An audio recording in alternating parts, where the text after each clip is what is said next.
Hi there. My name is Aaron Lanterman. I'm a professor of electrical and computer engineering at Georgia Tech, and you can now follow me on Bluesky under the creative handle Aaron Lanterman.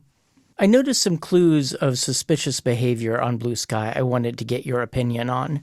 I recently downloaded an archive of my Twitter account and then nuked it from orbit when I realized my usage of the site had become extremely unhealthy. And yeah, I'm still calling it Twitter. It wasn't just that I was compulsively checking it all the time, or various changes that have been recently made to the platform, at least in and of themselves. But I was specifically going to Twitter to find people to argue with. And it wasn't enough to just tell someone they were wrong.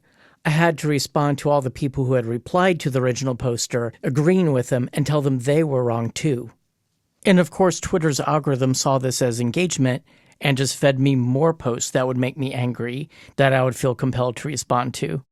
The breaking point for me was when I heard Ben Jordan ask this question. When you're browsing, engaging, or debating with political content on Twitter or X, roughly what percentage of those interactions are not with a real person? Over the last 10 years, how often were you literally talking to bots or people pretending to be your American or Western European neighbors working in this office building, a massive troll farm in St. Petersburg, Russia? It turns out it's probably a lot.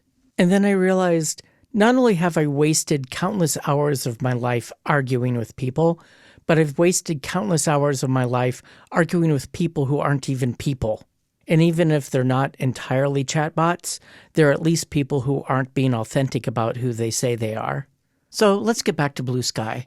I've noticed there seem to be a bunch of accounts that seem to randomly respond to people where they flip a coin and either agree with the post or disagree with the post.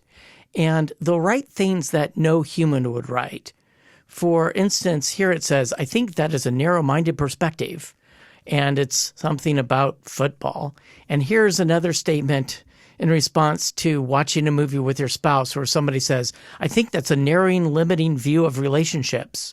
Can't we enjoy common interests in individual? Like, no actual human wrote this, of course. This is clearly something coming out of a chatbot. Here's an interesting coping mechanism. Here's a discussion about plants. Yay, I like your plants. Every Thursday I make spaghetti for myself and Pierre. That's a quite unusual and unnecessary tradition. Like, no human wrote that, of course. There's nothing in here that suggests Jake Daddy 82 actually has any kind of life. And in fact, if you look at their own post, they never post. They just reply to things. So this is purely a bot.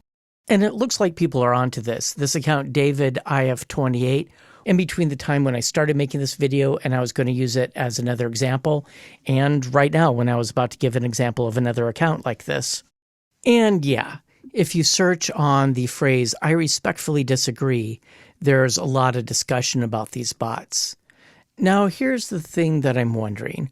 What is the point of these bots? They literally just show up, disagree with you, occasionally agree with you, and they're not doing anything else.